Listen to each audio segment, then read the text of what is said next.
Welcome to Senthil's cuisines page. இன்றைக்கி நீங்கள் பார்க்க போகிறது ட்ரெடிஷ்னல் டைப் சிக்கன் குழம்பு தான். எங்கள் அம்மா வந்து எனக்கு பண்ணும்போது நான் பார்த்து நான் அது மனசில் வச்சுட்டு தான் நான் பண்ணுறேன். இது ரொம்ப நல்லாயிருக்கும், மணமாக இருக்கும். ரொம்ப சாதத்து கூட சப்பாத்தி, பரோட்டா, நான், ரொட்டி எல்லாத்துக்கும் கூட சாப்பிட்லாம். வாங்க நம்ம குக்கிங் பேஜுக்கு போகலாம்.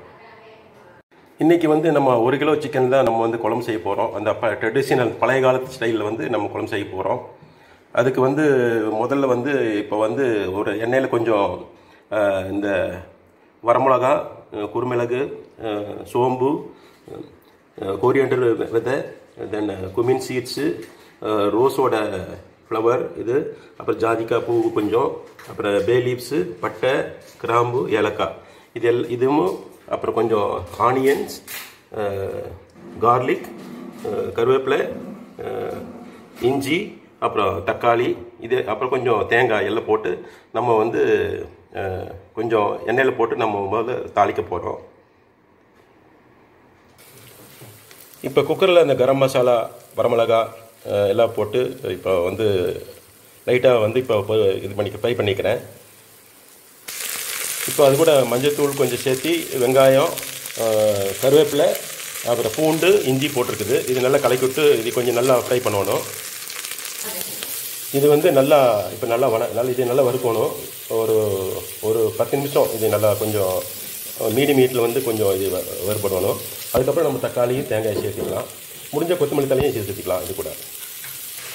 இப்போ நான் இது வெங்காயம் நல்லா வணங்கணுன்னு இப்போ நான் தக்காளியும் கொத்தமல்லியும் சேர்த்து இப்போ அதையும் வணக்க போகிறேன். இது நல்லா பச்சை வாசனையில் போய் நல்லா வணங்கியிருக்குது. இப்போ நம்ம தேங்காய் சேர்த்துட்டு ஸ்டவ் ஆஃப் பண்ணிடலாம். இப்போ நான் தேங்காய் சேர்த்து ஸ்டவ் ஆஃப் பண்ணிட்டேன். இது கொஞ்சம் ஆற வரைக்கும் நம்ம வெயிட் பண்ணணும். அதுக்கப்புறம் தான் நம்ம வந்து இதை அரைக்கணும். நல்ல ஒரு மிக்சியில் போட்டு நல்லா அரைச்சிக்கணும். தேங்காய் வந்து நம்ம கடைசியில் சேர்த்துனா போதும். அதுக்கப்புறம் அது தேங்காய் வந்து ஃப்ரை பண்ண வேண்டியதில்லை. தேங்காய் வந்து போட்டு விட்டு அப்புறம் கலக்கி விட்டு அப்போ இது ஆறுக்காக வெயிட் பண்ணணும் நம்ம. இப்போ நான் இந்த பிளேட்டில் ட்ரான்ஸ்ஃபர் பண்ணி இது வந்து நல்லா ஆற வரைக்கும் நான் வெயிட் பண்ண போகிறேன்.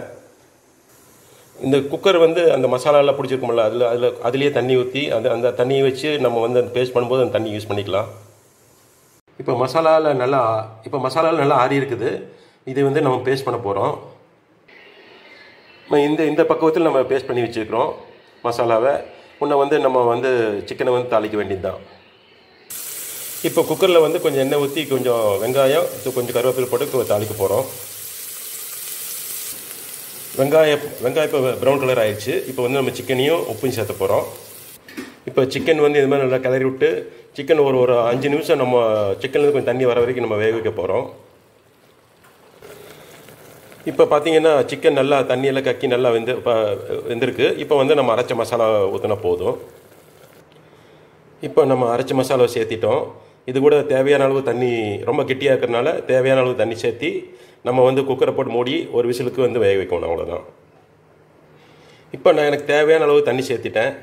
வந்து இது கொஞ்ச நேரம் கொதிக்கிற வரைக்கும் விட்டுட்டு அதுக்கப்புறம் நம்ம வந்து லிட்டை போட்டு க்ளோஸ் பண்ணி ஒரு விசிலுக்கு நம்ம வேக வைக்க போகிறோம். இப்போ ஒரு விசில் வந்தோடனே நம்ம எடுக்க போகிறோம்.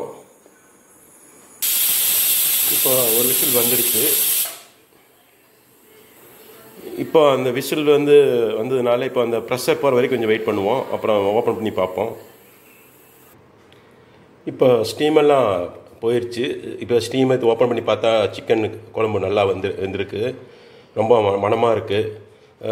என்னோடய பேஜ் வந்து நீங்கள் இந்த வீடியோவை பார்க்குறதுக்கு ரொம்ப நன்றி. என்னோடய சேனல் சப்ஸ்கிரைப் பண்ணுங்கள், லைக் பண்ணுங்கள், ஃப்ரெண்ட்ஸுக்கு ஷேர் பண்ணுங்கள். கண்டிப்பாக இந்த மெனு ட்ரை பண்ணி பாருங்கள். ரொம்ப நல்லாயிருக்கும். இது ஒரு ட்ரெடிஷ்னல் சிக்கன் கறின்னு சொல்லுவோம். இது ரொம்ப நல்லாயிருக்கும். நீங்கள் இது ட்ரை பண்ணி பாருங்கள். ஹெல்த்தியான ஃபுட்டு சாப்பிட்டு நீங்கள் ரொம்ப நல்லா நீண்ட ஆயுளோடு வாழணும்னு என்னோடய வேண்டுதல். தேங்க்யூ ஃபார் வாட்சிங் திஸ் சேனல்.